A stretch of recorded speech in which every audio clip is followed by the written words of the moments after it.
Good morning, good day, everyone. This is Dr. Cortez. I am your business doctor, and today we're going to talk about another lesson, kinds of taxes. This is under the topic, under the course income taxation, as we continue our lesson in business. And I hope you guys that you can get something from this lesson for today. Those businessmen out there, students of business. So I hope that we can share something to you guys na pwedeng gamitin sa inyong mga business later on at sa inyong mga lesson, sa inyong mga klase. And I will start by introducing or having the objectives of this study. This lesson, the objectives are after the lesson, ito yung dapat nating makuha, or we should be capable of doing these things after we are done with the lesson. Firstly, we should identify the entity or exempted from taxation. Merong mga negosyong exempted na hindi sila nagbabayad ng tax. And we should also identify the types or the different types of taxes that binabayaran natin or babayaran natin pag tayo may sariling negosyo or pag employee na tayo ng isang company or we are now the head of one department of one company. Alam natin dapat nating bayarang taxes. Okay, so yun ang ating objectives, no? Yung ating gusto nating makuha or malaman after this lesson. And another thing, the topics to be covered, yun nga, we'll be talking about the kinds of taxes, the withholding tax. Marami tayong tax na binabayaran as an employee, as an employer, as a businessman, importer, or producer ng isang goods or services. And we should also talk about the withholding tax. No? Dapat nating malaman yung mga bakit tayo binabawasan ng tax every payday, at dapat nating malaman kung magkano ang binabayaran, kung sobra ba, anong gagawin, kung kulang, anong gagawin, kung sobrang nabawas sa atin or kulang yung naibawas sa atin. And another one, we'll talk about shifting the incidence of taxation. Shifting is transferring the burden of paying the tax. And very importantly, we should know how to compute the income tax in the Philippines. Tuturuan natin, you will learn how to compute whether you are a corporation, a businessman, a single proprietorship, or an employee or an employer. Kasi corporation and individuals are the ones who are paying taxes. So that dapat nating malaman, because later on magiging employee ka or magiging employer ka. So we should know those things. So yung apat na yan yung ating topics for today, and I hope that we can finish these things, and I hope that you will learn something from this lesson for today. Okay, let's have the first slide.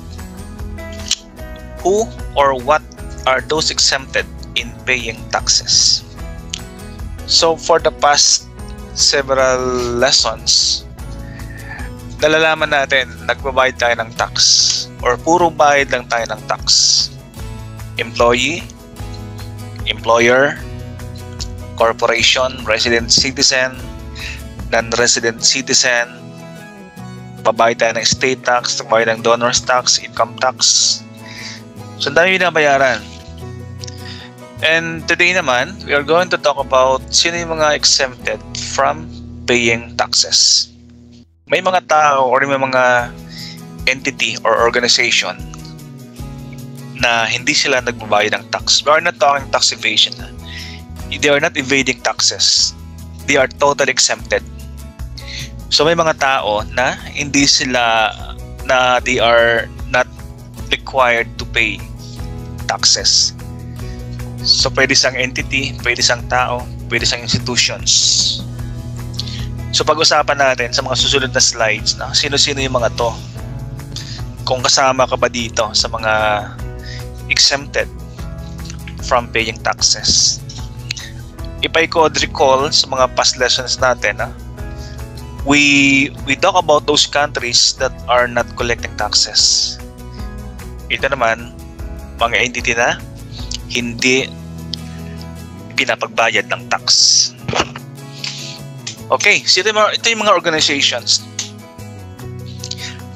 Number 1, ang pinakauna exempted sa pagbayad ng tax. Sarap ng buhay, no? Firstly, those charitable institutions, charitable organizations, they are exempted.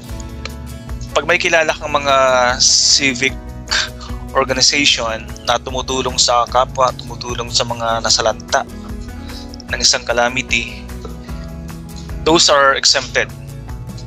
Baka may alam kang isang organization na gano'n, mga orphanage, no? For example, Magbahay Ampunan, they are exempted from paying taxes. Kasi nga, what they are doing are helping the people, helping the community. Tapos pag sinigil mo pa sa ng tax, so parang hindi na masyadong rational, no? Hindi na masyadong reasonable yung ganon. So bigyan na natin sila ng parang, what they call this, is subsidy. Tumutulong sila, so wag natin kolektahan ng taxes. Another entity ay mga simbahan.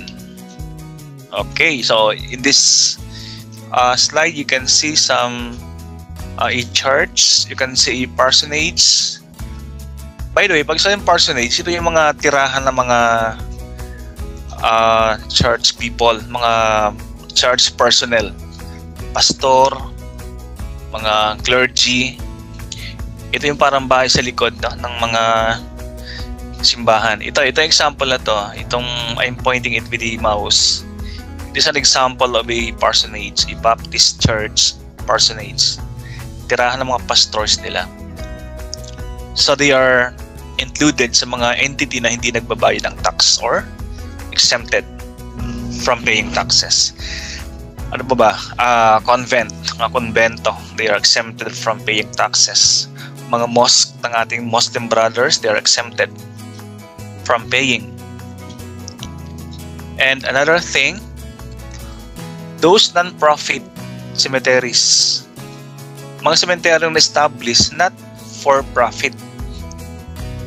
Although may mga cemeteries na they were established to earn profit, especially mga private cemeteries ng mga magagandang cemeteries.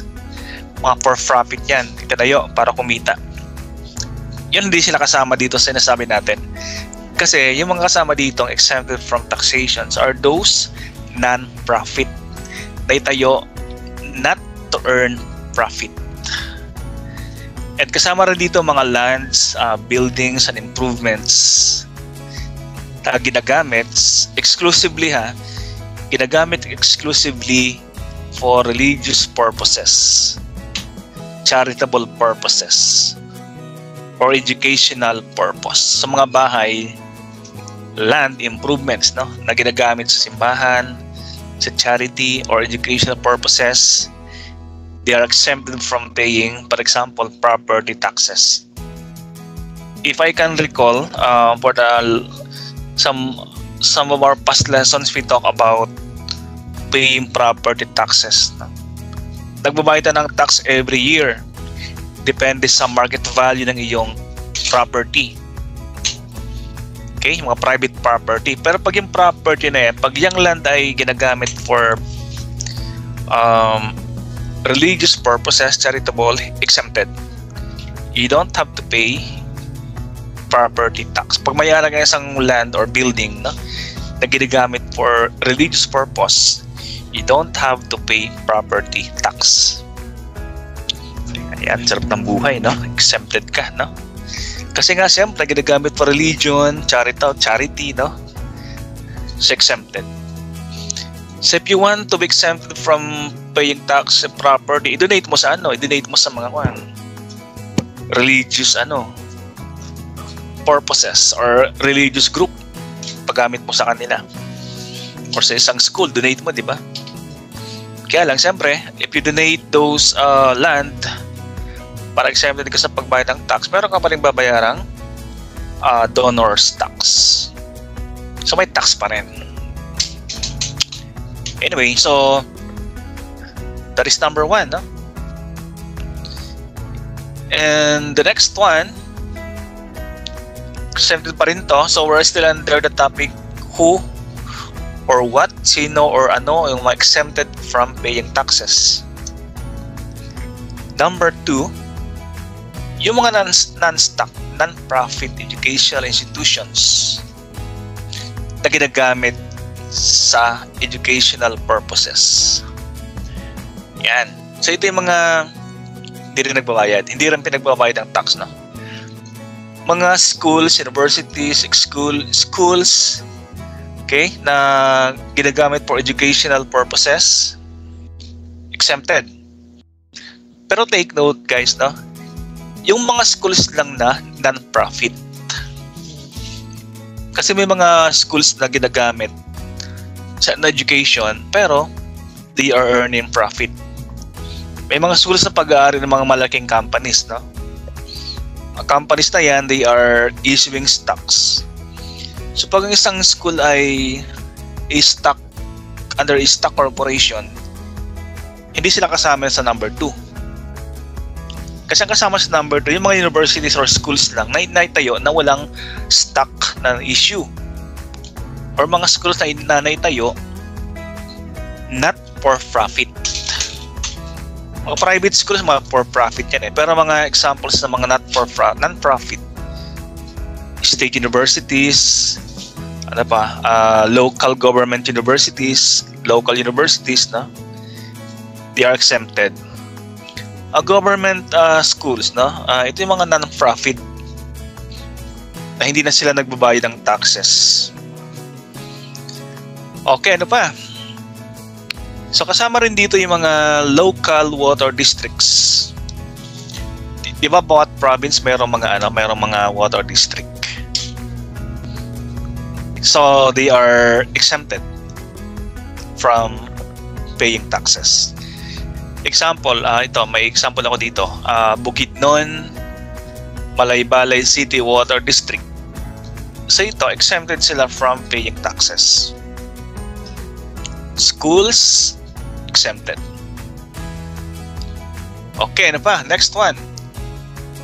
Cooperatives are exempted from paying taxes. Example ulit ng cooperatives ay ano. Okay, so cooperatives, by the way, is the fourth type of business organization. Di ba meron tayong sole proprietorship, pangalawa, partnership, pangatlo, corporation, pang-apat, cooperatives. Now, pag isang cooperative ay registered under RA 6938, Republic Act number 6938, ito ang tinatawag nating Cooperative Code of the Philippines, no? Yun pala ng law na yan, RA 6938. Pag isang cooperative ay established under this law, exempted siya from paying taxes. Alright? Kasi ang cooperatives, no, naitayo yan primarily not for profit. Alright? Ang cooperatives tinayo yan para yung mga members ay may mapagkunan ng fund, no? For example, maraming klase ng cooperatives. May food cooperatives, merong commercial cooperative, may credit cooperatives, no? Example, credit cooperative itinayo under RA 6938. So that credit cooperative is exempted from paying taxes. Why? Kasi yung cooperative na yan, it was established not to earn profit. Alright? Naitayo yan primarily para yung mga members ay mayroong mapagkunan ng fund during time of emergency, no? For example, sa isang company, no? Yung mga employee nagkasundo magtayo ng isang credit cooperative, magka-contribute ng tig 100 pesos or 500 pesos per payday. Iniipon, no? Then, yung naipon, pinapautang sa mga members. Ang purpose no, not to earn profit, but para in time of needs, ang isang member, pag kailangan ng, example, hospitalization, may mapagkukunan ng fund. Although kahit may profit, siguro incidental profit na lang yan, pero not intention to earn profit. Kaya siya exempted from paying taxes. Okay, the next one, yung mga non-stock and non-profit hospitals at mga educational, yan, exempted. So, mga hospital na example, mga government hospitals, no? They are exempted kasi mga government hospitals, they were established not for profit, kundi makatulong sa community, makatulong sa society. It's exempted, right? So, hindi kasama dito, therefore, yung mga private hospitals na were established for profit. Ang private hospitals, malaki ng bayad, malaking bayad pag na-hospital ka doon. So, yun naman nagbabayad ng taxes. Kasi they are stock and profit hospitals. Hindi sila kasama dyan. Very clear ang kasama dito. Non-stock and non-profit hospitals ay exempted from paying taxes. Okay. Another one, yung mga printer. I'm not talking about the printer machine, ha. Hindi ito yung machine na ginagamit natin. Printer refers to yung mga printing houses. Nagpiprint ng mga libro, mga business na nagpiprint ng mga libro, or publisher of books. Okay? So sila, exempted sila from paying taxes. If the printer or publisher of books are printing materials na ginagamit sa mga elementary schools and high schools as prescribed by DepEd. Right? Example, sabi ng DepEd, itong mga librong gagamitin natin. Yung mga librong ginamit yung elementary, ginamit yung ng high school, pinaprint ng DepEd sa mga printer na to or publisher na to. Okay? So itong mga printer, exempted sila from paying taxes. Basta piniprint ay mga librong pinapagamit ng DepEd, ha? We are not talking about those books na hindi pinapaprint ng DepEd. Ibang libro sa library nyo, no? Na although ginagamit nyo ay hindi naman prescribed ng DepEd, so hindi sila kasama dyan. If you can recall, yung elementary kayo or high school, ang dami yung bit-bit na libro, mga 7-10, no? Na pinapahiram ng schools, ng mga schools sa mga estudyante, pinaprint ng DepEd yun. Dito sa mga printer and publisher na yan, yan yung mga exempted from taxation. Okay, so yun yung mga exemption, no? So I hope that you learned from this slide kung sino mga exempted. So alam na natin ngayon na hindi lahat ay nagbabayad ng tax. Kasi may mga entity na exempted from paying taxes. Okay, so I hope that this one is very clear, no? And let's go to the next one.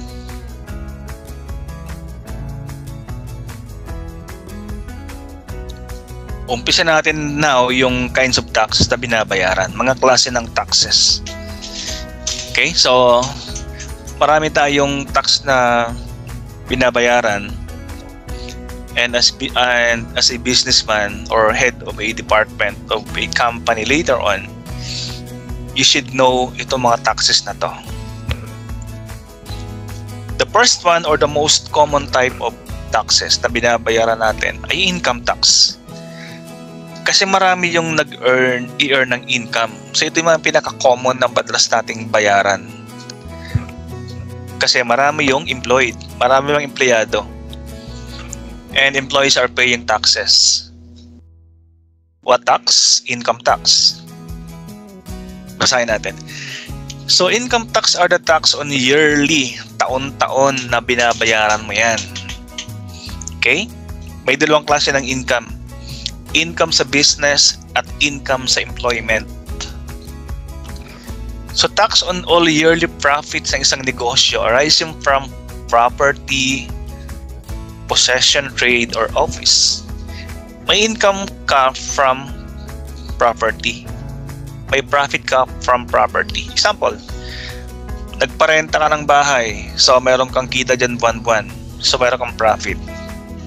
That is your income from property. So may babayaran kang income tax. Pag meron kang possession, bahay, lupa, condo unit na pag-aari mo, and you are earning from that property or possession, so may profit ka dyan, so may babayaran kang income tax.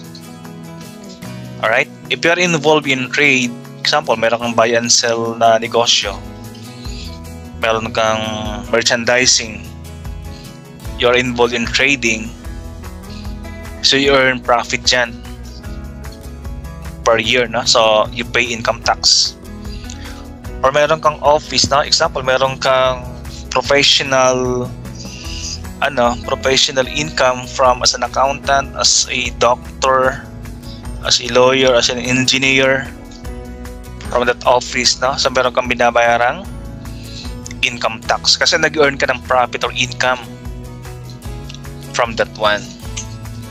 Yung mga income sa mga sa mga negosyo, no?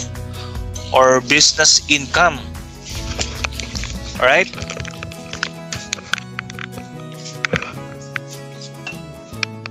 Now, pag meron kang business income, meron ka ring income from employment. Ito yung sa mga individual naman. So, taxes on person's income, emoluments, and profit. Okay, so you're also paying taxes. Income from salary, income from employment, income from employer-employee relationship, honorariums, no? So meron kang binabayarang tax dyan.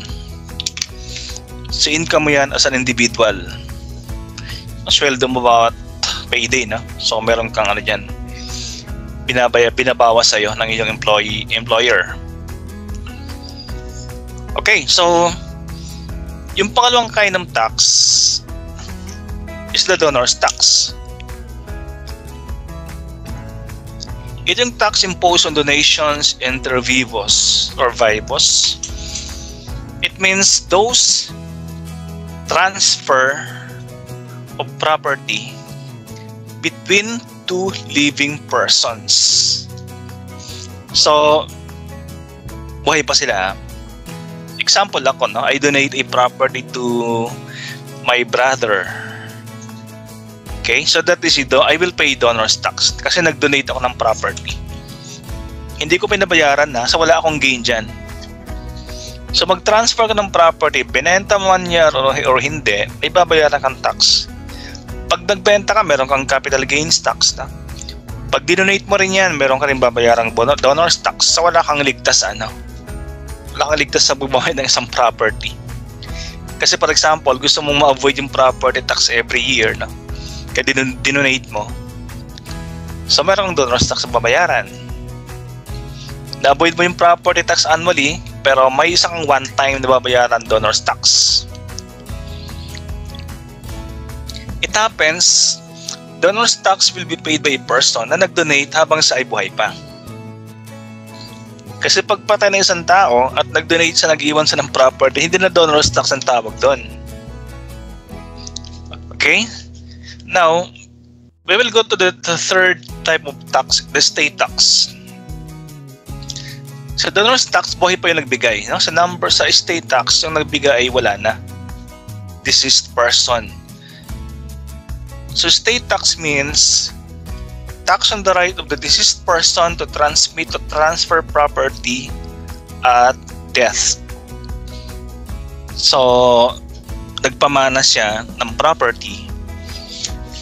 So meron siyang estate tax na babayaran. By the way, as we recall, estate tax are those property, no? Malaking property mo yan na pinamana mo, so meron kang estate tax na babayaran. So that is the third type of taxes. Okay, so I hope that this slide is clear for you guys. And we're going to go to the next one. Under tax pa rin, under kinds of taxes pa rin. So meron tayong very popular, very familiar with you, VAT. So as at this point in time, I know that you know that the meaning of VAT is value-added tax. Okay, so for those who are not yet familiar with VAT, this tax is imposed and collected on every sale, barter, exchange, or transaction deemed in the sale of taxable goods, properties, lease of goods, services, or properties in the course of trade as they pass along the production and distribution chain. Very simple. Pag nagbebenta ka, meron kang babayarang VAT. Okay? On every sale, barter, exchange of goods, properties, or services na binenta mo, meron kang babayarang tax. Example, ang your business merchandising. So, bawat benta mo, may binabayaran kang tax. By the way, the tax for the country now, no, 12% yung ating VAT. So lahat tayong bumibili, pag may binili ka actually, no, may binayaran kang VAT at 12%. Kasi ginagawa ng mga seller, yung tax na kanilang binabayaran sa government ay pinapatong nila dun sa price ng kanilang goods or services. So ang nangyari, 12% tayo nagbabayad. Kasi may kasamang 12% yung presyo nung kanilang goods and services. Okay? So pag nagbenta ng goods or service, no, whatever, meron silang binabayarang VAT. Yan. That is the VAT. Okay? Now, pag nagbili tayo, so lahat tayo ay nakapagbayad na ng VAT kasi at one point in time, may binili ka na yung price ng binili mo ay may kasamang VAT na 12%. So you paid the 12% VAT. Okay? Now, hindi naman lahat ng businesses ay required na magbayad ng VAT. Meron mga entity na dapat magbayad ng VAT at meron ding entity na hindi required magbayad ng VAT. If we will read this one, tong yellow font na to, basahin natin sino ang kasama sa VAT. So the following entities are required to pay VAT: persons or entities, tao or business nagbabayad ng VAT. So persons or entities in the course of trade or business, sales, exchanges, lease goods or properties, or render service subject to VAT where the aggregate amount of actual gross sales or receipt exceeds 3 million pesos. Simplihan natin. Yung isang tao or isang business na nagbebenta ng goods or services ng kanilang total gross sales or gross receipt sa loob ng isang taon, okay, ay nag-exceed ng 3 million pesos, sila ay required na magbayad ng VAT. Okay?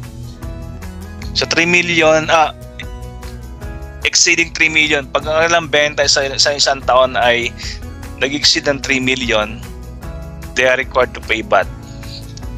Pero pag 3 million pababa yung kanilang gross income or gross sales sa loob ng isang taon, aggregate, no, they are not required to pay VAT. Okay, maliwanag lang ha. Basta ang benta mo ay lumampas ng 3 million, bayad ka ng VAT. So, hindi lahat ng companies or businesses ay required magbayad ng VAT. Okay? Now, siyempre, pag nagbenta ka, magbabayad ka ng VAT. Pero pag ikaw ay may binili, nagbayad ka rin ng VAT. Diba sabi ko kanina, bawat isa sa atin, pag may binili tayong isang item or isang product, kasama sa presyong binayaran natin ay 12% VAT. Ibig sabihin, meron kang binayarang VAT doon sa pagbili at sisingilin ka rin ng BIR ng VAT doon sa ibinenta mo. Okay? So ang tawag natin dyan, yung VAT na babayaran mo sa BIR, we call that the VAT payable. And how do we compute the VAT payable? Meron tayo dito sa isang square, no? A simple computation of VAT payable. Para malaman mo kung magkano yung VAT na babayaran mo sa BIR. Ang formula ng VAT payable is output VAT minus input VAT is equal to your VAT payable. May dalawang klase ng VAT. Isang output, isang input. Ibig sabihin, pag nagbebenta ka ng item or product, magbabayad ka ng output VAT. Pero pag ikaw ay may binili, may binayaran ka ring input VAT. I-compare mo ng dalawang yon, that is your VAT payable. So madaling tandaan nito. Pag nagbenta ka sa palabas, pa-out. Sa output VAT ang tinawag ang binayaran mo doon. Pag may binili ka, papasok naman. So pa-in. So input VAT ang tawag natin doon. Okay? So minus yung sobra, we call that your VAT payable na babayaran sa BIR. So the logic is, sisingilin mo ng VAT, pero nagbayad ako ng VAT sa purchase. Okay? So, dapat, yung sobra na lang ang babayaran ko. Kaya meron tayong output VAT minus input VAT is equal to VAT payable. Ibinayaran mo sa binibenta mo minus yung binayaran mo sa binili mo is equal to your VAT payable. Alright? Now, you can understand this one if we will have an example. Sample computation of VAT payable. O take note ha, pag nagbenta ka ng goods, gross sales ang tawag natin dyan. Pag nagbenta ka ng isang service, gross receipt ang tawag natin dyan. So, don't be confused ha. Depende sa binibenta mo kung tawag yan ay gross sales or gross receipt. Now, assuming nagbebenta ka ng goods, ang tawag sa benta mo ay gross sales. Okay? Now, ang VAT inclusive sa benta mo, isang taon, is 1,680,000. Yan ang benta mo. Okay? Now, para makuha ang output tax na binayaran mo dyan, okay? So, ang gawin mo yun, ito, dito sa ilalim, nandiyan dyan yung formula. Ito, tinuturo ko, no? So, to get your output tax, i-compute natin, 1,680,000 divided by 1.12 times 12%. Okay? So, ang sagot ay 180,000 output tax. Ibig sabihin, yung 180,000 na yan dapat ang babayaran mo sa BIR based sa iyong benta. Gross sales. Alright? Pero wait lang, sandali. Paano yung binili ko? Kasi may binili ako, nagbayad ang tax doon, kasi dapat ibawas yun, right? Now, example, may benta ka, pero meron ka rin purchased. Ang total purchased mo is 1,344,000. Okay? And to get the input tax for that one, Diba sabi natin, ang tawag sa VAT ng benta ay output tax. Ang tawag naman sa VAT ng benta ay input tax. Okay? So therefore, to get your input tax, 1,344,000 divided by 1.12. Sabay-sabay ha. Then multiply that by 12%. Ang sagot is 144,000. So therefore, ang output tax mo ay 180,000 and your input tax is 144,000. Just get the difference. So 180,000 output minus 144,000 input is equal to your VAT payable of 36,000 pesos. So ang babayaran mo hindi 180 kundi 36 na lang kasi binawas natin yung input tax sa iyong purchase. So output VAT minus input VAT is equal to VAT payable 36,000. Yung 36,000 na yan ang yung babayaran sa BIR. Kaya tawag niya ay VAT payable. Okay, maliwanag ha? Maliwanag yung ating VAT. And I hope you gain something from this slide, no? So sana may natutunan ka sa slide na to. This one is very important pag meron ka ng negosyo na nagbibenta ka and how to compute your VAT. Okay, let's go to the next one. Another kind of tax naman, capital gains tax. I know we have discussed this one previously sa mga ating past lessons na. Itong tax na to ay imposed on presumed to have been realized by the seller. Pag nagbenta isang seller ng isang real property in the Philippines na at nag-gain siya ng, meron siyang gain, so merong babayarang capital gains tax. Basta real property ha. And as you can recall, the meaning of real property, yung mga property na hindi na move, immovable, not movable, property like buildings, land na pag binenta mo yan and you earn and you have a gain, tumubo ka, no? Pero kang babayarang capital gains tax. Right? Example, may lupa ka sa Quezon City worth 1 million. Then naibenta mo siya ng 1.5 million. So meron kang tubo na 500,000 from that sale, no? We call that the capital gain. So the capital gain, itatax yan. Ang tawag natin ay capital gains tax. Okay, so I hope that is clear, yung ating capital gains tax. Okay. Now, let's have another one. Ito naman ay kinds of tax. This is still under the kinds of taxes. Ito naman yung group ng mga excise tax.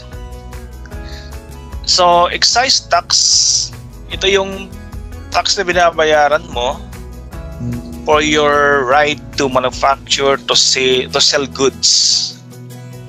So, ito mga tax applicable to specified goods manufactured in the Philippines for domestic sale or consumption.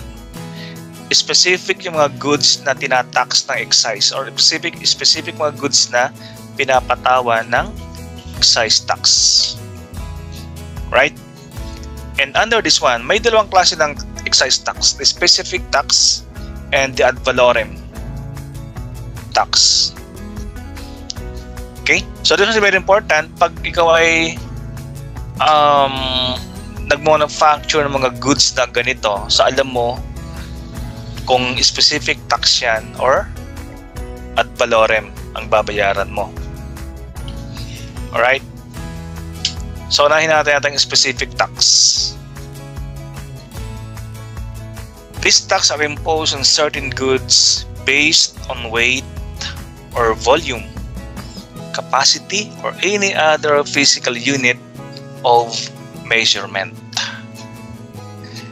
And to compute the specific tax, that is equal to volume or weight or kilogram or tons times the tax rate. So, simply means, ang tax dito, specific tax, ay naka-based sa bigat. For example, tons, tonelada, kilos, milligrams, kilograms, liters, yarda. Alright? So under this one, ito yung mga products na specified na magbabayad ng mga taxes. No? Example, mga alcohol products. Okay, di ba ngayon mga liquor binabayaran tax yan. No? So example, you are a manufacturer of liquor. You are fermenting liquor or wine. Then for example, in year 2020, nakaproduce ka ng 500 liters of alcohol or liquor. 500 liters, no? Sabihin natin 500 bote yan. Yan na-produce mo. Okay? 500 liters. O sabi ng BIR, for example lang no? Ang excise tax na babayaran dyan ay, let's say, 50 pesos per liter. O yan ang tax mo, 50 pesos. Pag binenta mo yan, may tax ang babayaran, 50. Di ba 500 liters na? 500 liters ang iyong na-produce. So 500 times 50 per liter, ang tax rate na babayaran is 225,000 excise tax. 50 pesos per liter, naka 500 liters ka. Multiply, so 25,000 specific tax ang babayaran mo dyan. Okay? O ganoon din, petroleum, ganoon din, litro. Pagdating sa tobacco, siyempre ang tobacco hindi pwedeng liters, no? Ang tobacco, sabihin natin tons, tonelada. For example naman, yan ang business, no? Nakapag-produce ka naman ng 500 tons of tobacco. 500 tons. Sabi ng BIR, okay, ang excise tax na babayaran mo per ton ay 20 pesos per ton, no? So, sabi natin kasi per weight, no? Sa weight natin binibase yung babayaran mong tax. So 500 tons, 500 tonelada times 20 pesos na excise tax. So ang babayaran mong specific tax ay 10,000 pesos. Specific tax yan. Yan. So those are examples of specific tax. Naka-based sa units of measurement. Now, yung ad valorem, tanda natin sa ad valorem, value. So, ang tax mo dito ay depende sa value ng product na iyong ibebenta. Sa ad valorem tax are imposed on certain goods based on selling price. Sa presyo tayo naka-base, hindi sa bigat ng binibenta mo. Based on selling price or others specified value of the goods. Huwag malito ha. Basta ad valorem, value. Value tayo magbe-base. Now, how to compute the ad valorem tax? Ad valorem tax is equal to selling price. O iba na to ha, kasi kanina, sa volume tayo nagmumultiply. Sa bigat, no? Ngayon naman sa ad valorem, sa selling price or presyo tayo nagbe-base. So, selling price times tax rate is equal to your ad valorem tax na babayaran. O sampulan natin ha. Sa mga mineral products and automobiles, ad valorem ang babayaran. Example, mineral products, gold. Nakahukay ka ng gold, nakapag-produce, nakamine ka ng gold, nakamina ka ng gold. Sabihin natin ang value ng gold ay 1,500 pesos per ounce. Maliit lang to ha, ounce lang to, no? 1.5 times per ounce. Nakahukay ka ng gold. ang bigat ng iyong gold na nahukay ay 50 ounce. Okay, so 50, ang price ay 1,500 per ounce. So ang value ng nahukay mong ginto ay 75,000 pesos. Okay, 75,000. 12 ounce lang to, 12 ounce lang. Now, ang value ng gold mo ay 75,000. Diyan ay mo-multiply yung rate ng ad valorem.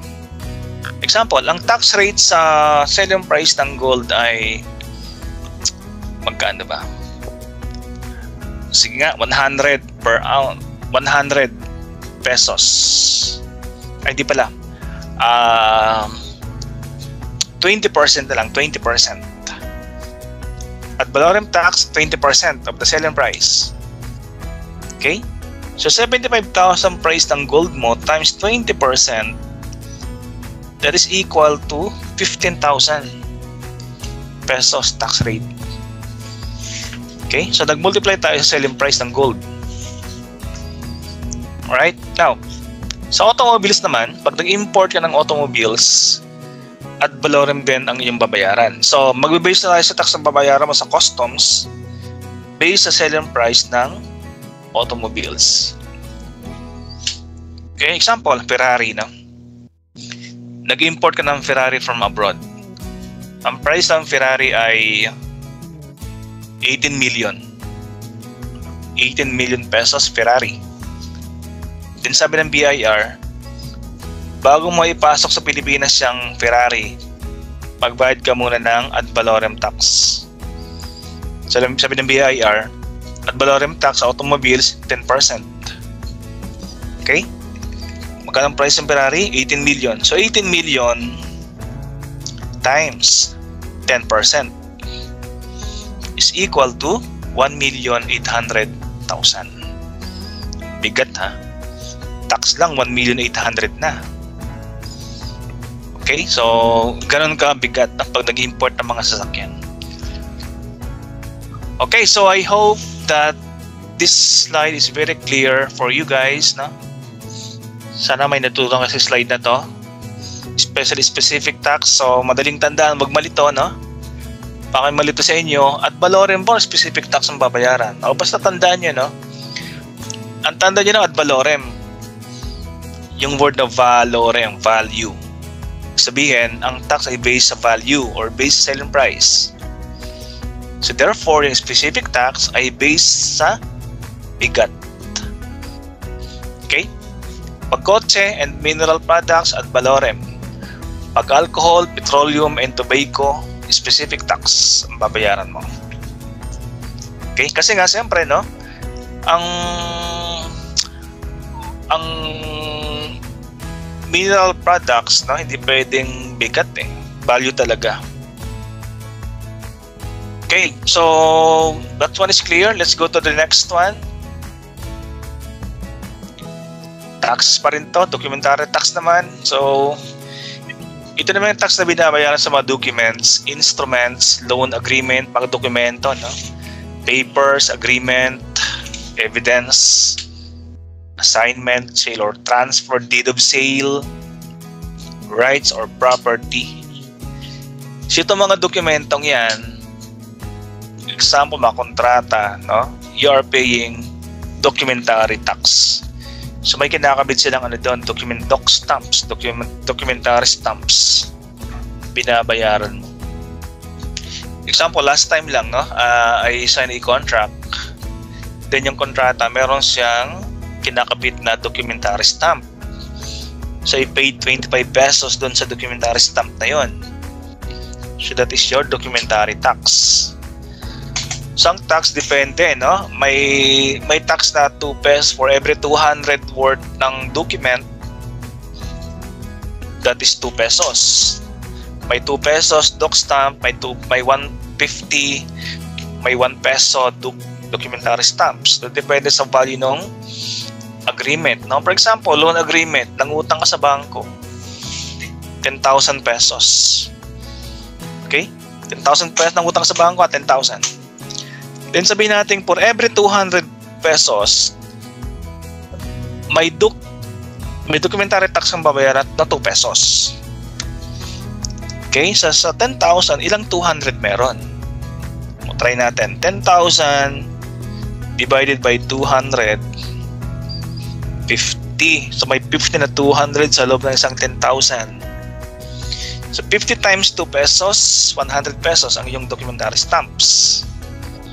Okay, so ganun pag-compute ng documentary stamps, no?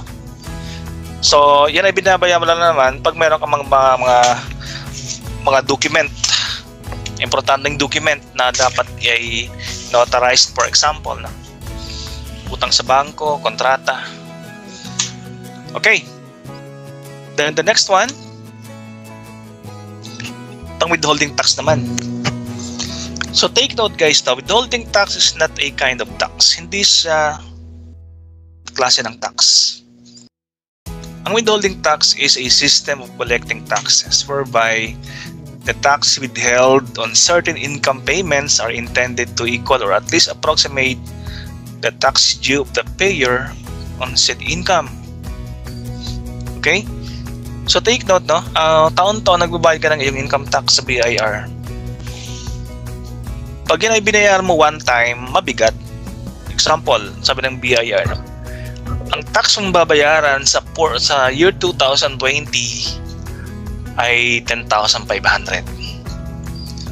Now, pag binabayaran sa'yo ng buo yan ng BIR ng minsanan lang, mabigat yung 10,500. Okay? So, ang ginagawa ng BIR, pinapa-withhold bawat payday. Pag sinabing withholding bawat payday, binabawasan ka na kaagad ng tax. Kumbaga, iniunti-unti na ang tax sa'yo. Para hindi masyadong mabigat, no? So, that is what we call withholding tax every payday, every quincenas, every katapusan. Binabawasan na kaagad. Example, ang tax due mo sa iyong sweldo ay 10,000 bawat taon. So ang gagawin ng iyong employer, yung 10,000, i-divide na yan sa ano? I-divide na yan sa ilang payday meron sa loob ng isang taon. 24 payday. Kasi kinsenas katapusan, di ba? So 24 na sweldohan sa loob ng isang taon. So yung 10,000 mo, i-divide nila yan ng 24.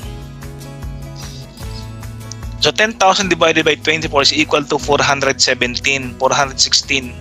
So bawat payday, babawasan ka ng employer mo ng 416 pesos per payday hanggang mabuo mo yung 10,000 na tax due mo pagdating ng December. Okay? Now, pag kulang yung binabawa sa'yo, magbabayad ka pa. We call that tax payable. Okay? Now, pag sobra naman ang binabayang na naikalta sa'yo, we call that tax refund. Diba sabi natin kanina, ang tax mo lang ay 10,000, pero ang naibawa sa'yo ay 12,000. Yung sobrang naibawa sa'yo, na 2,000, ibabalik sa'yo ng inyong employer. So we call that the tax refund. Now, assuming ang naibawa sa'yo ay 9,000 lang, so may kulang pang ibabawa sa'yo, we call that the tax payable. Okay? So, pagdating December, i-exact nila yung binabawa sa'yo para exactong 10,000. Example, pagdating ng November, ang naibawa sa'yo ay 9,000 pa lang. So, pagdating ng December, para exactong 10,000, bibiglang ibawa sa'yo yung 1,000 na natitira para exactong 10,000 ang naibawa sa'yo. So minsan, pagdating ng December, minsan tumataas ang tax mo kasi inahabol nila yung kulang. Okay? Pero pag sobra naman, don't worry, tax refund ang tawag natin dyan. Example, last time, no? Nakatanggap ng tax refund kasi sobra yung binawas nila sa akin. So may tax refund na 3,000 pesos. Okay, so that is withholding tax, no? So makikita mo yun sa yung payslip, no? About payday, may payslip binibigay sa'yo. So nakalagay doon, withholding tax. Ibig sabihin, yan ang binawa kasi yung tax bawat payday. Okay, so I hope that is clear. So later on, magtatrabaho ka na, So dapat alam mo kung bakit ka binabawasan bawat payday at kung paano pag-compute ng iyong withholding tax. At dapat mo rin malaman na pag sobra binabawasan, dapat ibalik sa'yo. So we call that the tax refund. Okay, so sana lahat may tax refund, no? So let's go to the next one. Okay, so yun ang system, additional definition of withholding tax. A system of collecting taxes whereby the amount of income tax withheld by the withholding agent is constituted as a full payment of the income tax due from the payer on the said income. The payer is not required to file an income tax. Okay. So additionally, withholding tax for compensation income. So bakit binabawasan ka agad? So sabi ko kanina, para hindi masyadong mabigat yung tax mo, unti-unting binabawasan. And another one, we commonly refer to this one as you pay as you earn. Pag natanggap mo yung sweldo mo, bayaran ka agad yung tax. Huwag kang paabutin isang taon. So about payday, bayad ka ng tax. So once again, withholding tax is not a kind of tax. This is just a method of collecting the income tax at source upon receipt of the income. Iba kasi nagkakamali, no? Ang ginagawa nilang akala nila, withholding tax is another form of tax. Actually, ang wini-withhold sa about payday ay yung income tax mo. So income tax ang tawag natin dyan. Binabawas lang sa iyo bawat payday. Kaya tinawag siyang withholding tax or tax withheld. Okay. So I hope this one is clear for you guys. Okay, ito namang shifting the incidence of taxation. You're almost done. So pagkataping shifting, that is transferring the burden of tax. Kumbaga, sa halip na ikaw magbabayad, pinapasa mo sa iba. Shift mo. So shifting taxation is the process of passing or transferring the burden of the tax to other person. A tax can be shifted when the taxpayer is able to obtain a higher price for something he sells, or when he pays a lower price for a commodity he purchased. Sample, no? Di ba sabi din kanina? Yung mga nagbebenta, nagbabayad sila ng withhold, nagbabayad sila ng VAT. So, ang ginagawa nila, yung presyo ng kanilang product ay pinapatungan nila ng 12% na VAT na pinapasa sa mga buyer, no? So, pag bumili ka ng isang product, 100 pesos, kasama doon yung 12% na pinatong na VAT ng seller. So actually, ikaw ay nagbayad ng VAT sa kanila. Okay? And one time, another example, one time, a electric company was audited and it was proven, they found out that that electric company was transferring the burden to the consumer yung tax. Halip na sila magbayad ng tax, sa halip na yung ng electric company magbayad ng tax, pinasa sa mga consumer, sa atin. So mga billing natin sa ating mga electricity, no, ay may kasama daw na tax na pinasa sa atin. So shifting the incidence of taxation, no? Yan tinatawag nila. Shifting the burden, pinapasa lang natin sa atin. Okay, so all right. So this one is the last slide for the day. How to compute income tax in the Philippines. Specifically, no, how to compute income for single proprietorship or sole proprietorship. How to compute annual income tax in the Philippines for self-employed individuals such as proprietors and professionals. Alam niyo ba paano pag-compute? Kasi nga may dalawang klase ng taxpayer, di ba? Isang corporation, isang corporate tax, at isang individual. So computing income tax expense payable is different. Magkaiba ang pag-compute sa individual at iba rin pag-compute sa corporations. Kasi ibang tax rate ng corporation at iba din ang tax rate sa mga individual. Alright? So we have learned this thing, no, sa previous lessons natin. Sa taxable corporations kasi, the tax rate nila, ang kanilang tax rate ay fixed income tax rate. Hindi nagbabago. For example, 25% na kanilang tax rate. Sa isang corporation, ang income nila ay 1 million, 25% din. Income nila is 2 million, 25% din. Income nila is 100,000 lang, 25% din. So, fixed rate. So, tumaas o bumaba ang kanilang income, fixed rate, 25%. That is for corporation. Now, on the other hand, pag ikaw naman daw ay isang self-employed professional or owner or a single proprietor na mayroong income from business or income from employment, ang income tax daw na babayaran mo ay hindi fixed rate. Instead, you will be paying a graduated tax rate.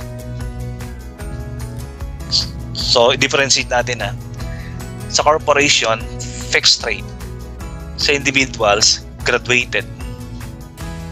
Pag sinabing graduated, pataas ng pataas. Gumagraduate. Okay? Example, pag 10,000 ang income mo, 10%. Pag 12,000 income mo, 12% ang tax rate. Pag 13,000 ang income mo, 13% ang tax rate. So what have you noticed? Habang tumataas ang iyong taxable income, tumataas din ang iyong tax rate. So that is progressive, nagpo-progress siya. Pag tumataas ang taxable base amount, tumataas din ang iyong tax rate. That is for individual. So, ibig sabihin yan, mas mataas ang iyong income, mas mataas ang iyong tax na babayaran. Pag mababa ang iyong income, sa mababa rin tax na iyong babayaran. So, depende sa income ng isang individual. Okay? So, progressive tax rate or graduated tax rate ang ginagamit. Okay, so that is how we compute for individual. So basta tandaan nyo lang, pag individual ka, nagbabago ang tax rate, nagpo-progress siya, tumataas siya, depending on your taxable net income. Okay, so I hope that this slide is very clear for you guys, and I hope that for the lesson for the day you have learned something. So to summarize, we learned today some types of tax, some types of taxes, those entities who are exempted from taxation, the value-added tax, the ad valorem tax, the specific tax, the shifting of incidence of taxation, and lastly, we talk about how to compute the income tax rate for single proprietorship in the Philippines. And I hope that you gained something. I hope that you learned from this one na pwedeng gamitin sa mga future business nyo sa inyong company or as an individual or as a corporate owner. I hope that I learned, that I shared something to you guys. And once again, this has been Dr. Cortez, your business doctor, and see you again, guys. See you again next time. Bye, everyone.